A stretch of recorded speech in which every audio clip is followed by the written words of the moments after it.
comme vous voyez en haut, ces flèches qui partent du noyau central, qui est le vibreur, c'est l'expansion latérale. Et finalement, le diamètre le cercle à droite, le troisième, il montre le ballast et autour du ballast, il y a cette zone en blanc. Cette zone en blanc montre que le sol initial, ses caractéristiques sont améliorées. Donc on a un autre effet, c'est l'amélioration du sol en place. Et les choses qu'on a faites, c'est simuler ça avec des outils numériques. Et là, je vous montre un exemple qu'on a fait avec ce qu'on appelle la cellule composite. C'est-à-dire l'idée de dire, je prends le sol et j'impose un déplacement, un grand déplacement, pour atteindre le diamètre de la colonne. Et nous, on calcule dans l'argile molle, c'est-à-dire soft clay, nous calculons ici, nous disons qu'il y a une consolidation parce que la colonne est drainante, et on calcule le nouveau module de notre sol qu'on a amélioré. Donc, bien sûr, je montre ici des résultats également plus tard.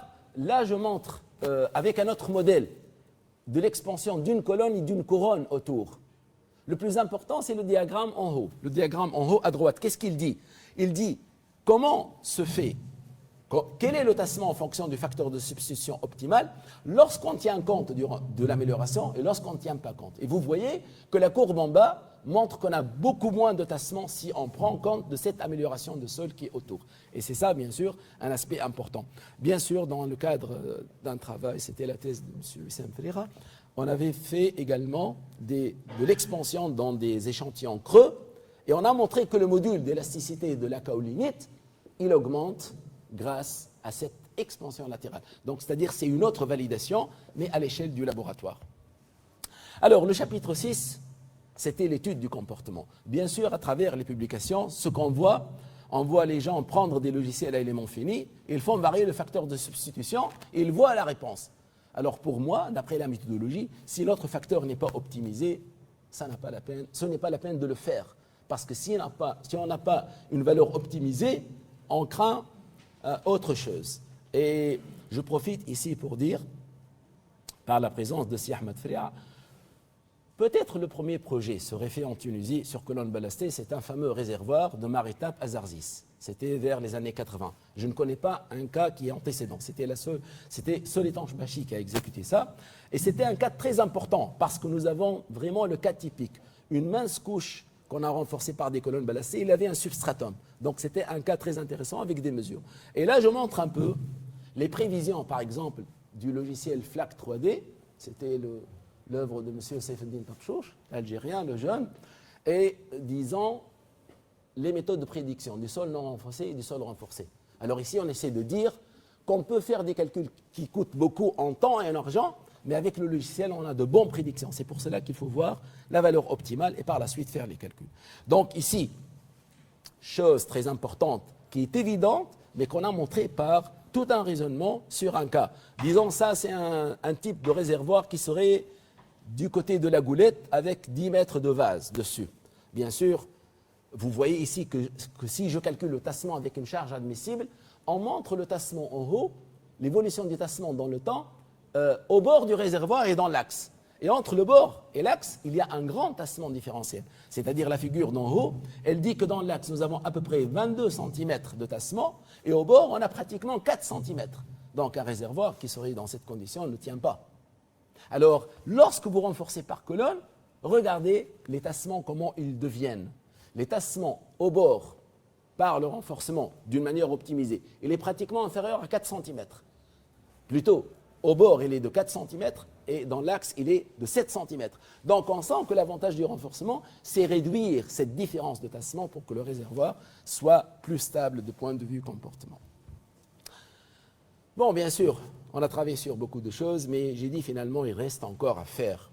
Les colonnes flottantes, comment optimiser la longueur? Sincèrement, on a un chapitre de livre qui est publié, mais il faut, disons, mieux présenter la chose, peut-être.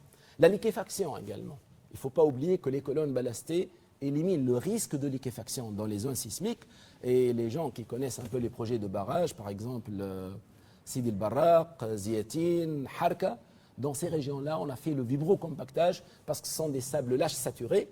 Et lorsqu'on a une secousse sismique, ce sable peut être liquéfié. Et à ce moment-là, on a des conséquences graves sur la tenue de l'ouvrage.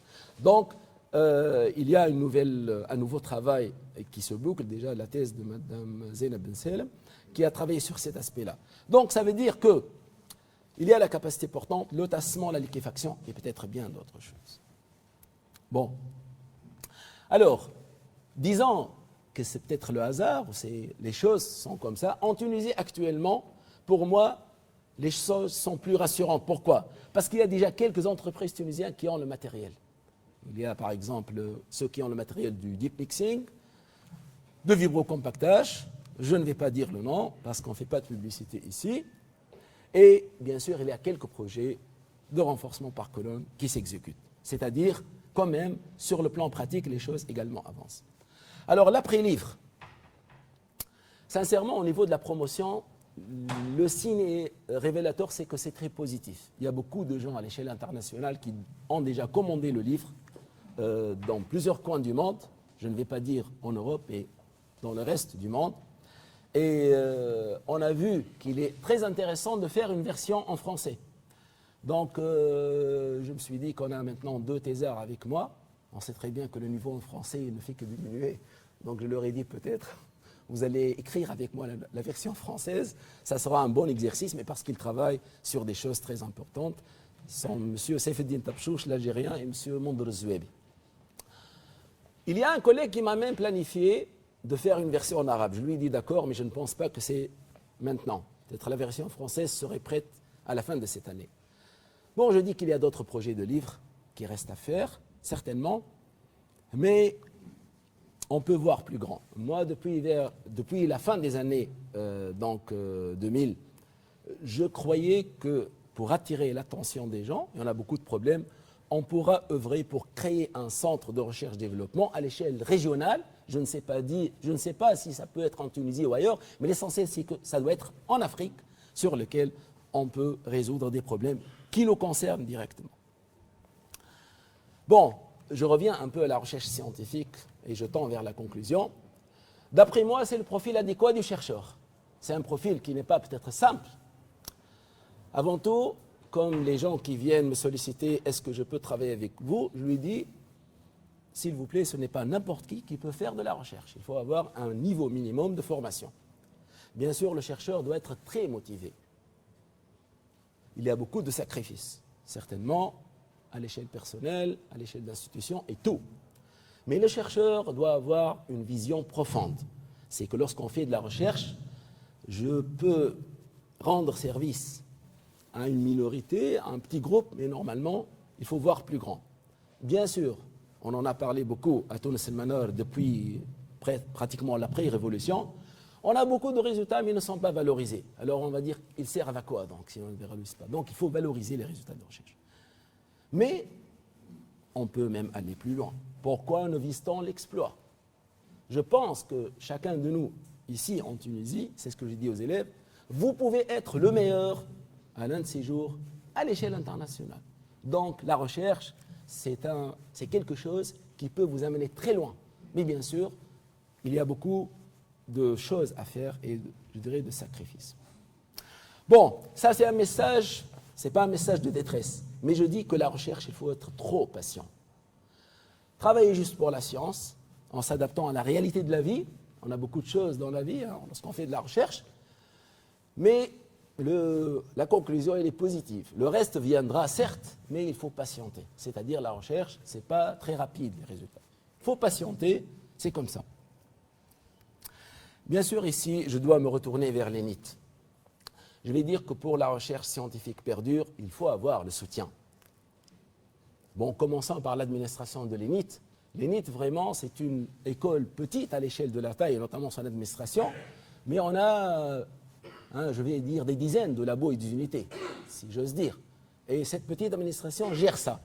Donc, bien sûr, lorsqu'on gère ça, ce n'est pas facile. Mais je dis qu'on peut gagner beaucoup en efficacité au niveau de notre administration. Bien sûr, ceci me ramène à travers l'ENIT de, je vais dire, rendre hommage aux 4 professeurs que j'ai invités. C'est M. Ahmed Fria.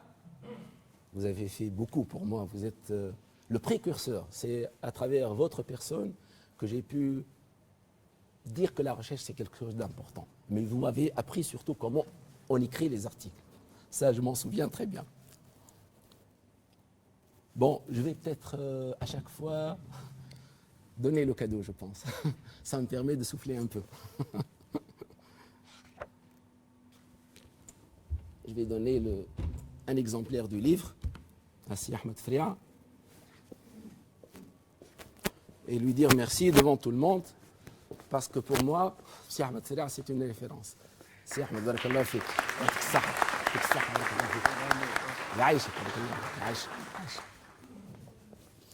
Bon, après, Si Ahmed Fria, je vais peut-être dire quelque chose d'important. Si Ahmed Fria m'a encouragé. Mais le premier chercheur que j'ai vu travailler à l'INIT, c'était M. Fouad Kenoun. Lorsque j'étais élève, M. Fouad Kenoun, on le visitait pour lui donner les TP de mécanique des sols. Il y avait l'appareil MTS et si Fouad était en train, même les échantillons étaient un peu bizarres. Il était tronconique et je me rappelais, il enlevait les petites coquilles et il faisait des essais de cisaillement en torsion cyclique.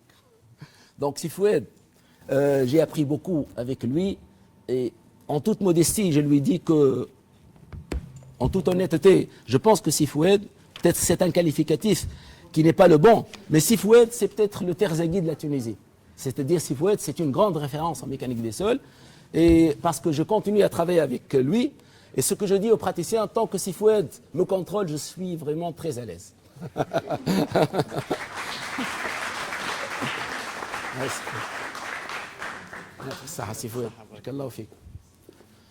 Bon, lorsque je préparais la thèse d'État, avant de dire la thèse d'État, je me rappelle, il y avait un problème au département de génie civil et on voulait éviter quelqu'un qui allait être le directeur du département parce que certainement c'était Sifouet qui partait.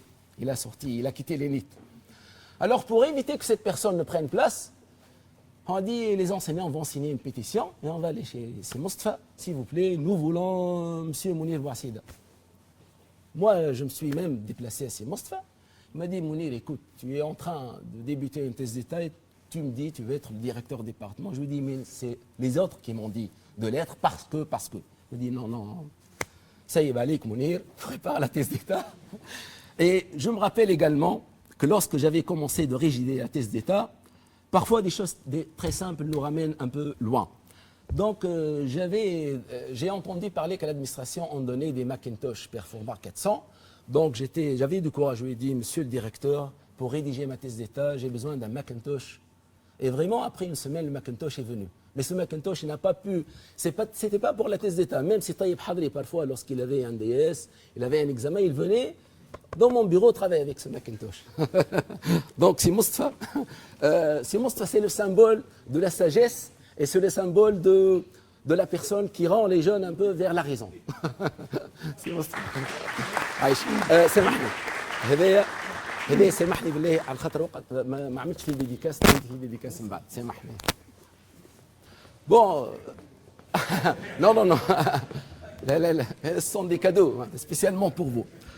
Donc, je finis par une personne, je vais dire, très brillante et très également, je vais dire, méfiante. Si Taïb Hadri, c'est quelqu'un toujours, il faut faire attention. C'est-à-dire, lorsqu'on fait les choses, il ne faut pas laisser le moindre détail pour que ça ne marche pas. Dans le raisonnement, dans l'écriture, et on parlait même parfois du sens dans la phrase d'un mot. On va dire non, c'est pas tout à fait ça. Donc c'est Taïb Hadri, vraiment, il m'a beaucoup encouragé. Et c'était la bonne interface avec mes amis français. Et la chose la plus intéressante, c'est-à-dire lorsque j'étais dans une situation de construction au niveau de la famille, et par la suite, Mounir, il faut aller au Maroc parce qu'il y a un séminaire. Il faut aller en Égypte parce que, c'est-à-dire, c'est quelqu'un qui m'a beaucoup encouragé. Mais il était très content, c'est Taïb Hadri, lorsqu'il était directeur pour quelques mois.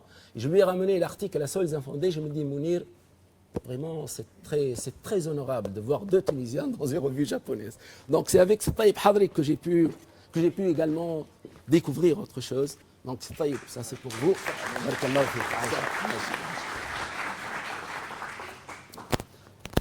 Bon. Alors, bien sûr, on va tourner vers l'autre aspect. J'étais quand même marié avec une famille, et certainement, je vais dire que c'était pas facile de faire ce genre de contribution Donc, à un certain moment, je restais même à 8h, 9h du soir. Et c'était ma femme qui venait de la cité Nasser pour me ramener par la voiture, parce qu'on avait une seule voiture dans le temps. Donc, je dis que peut-être la personne qui a beaucoup contribué derrière ça, c'est Madame Rabia. Donc, je vais lui offrir un bouquet de fleurs devant tout le monde que j'ai caché.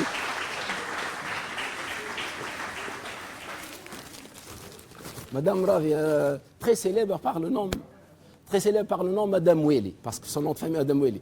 Alors elle fait peur beaucoup aux élèves en secondaire, mais d'accord, lorsqu'on dit Madame Weli, elle est très connue. Madame Warsila, c'est pas tout à fait. Oui, Madame Weli. Ok. pas مشكل. ايوه. مره دخلت الليسي قلت لها بالله مدام راضيه قالت لي سي ويلي بالله تفضل قلت لها يعيشك قلت لها انا راني اسمي منير بعصيده اسم مدام ويلي. Bon. Alors, bien sûr, il reste la dernière chose.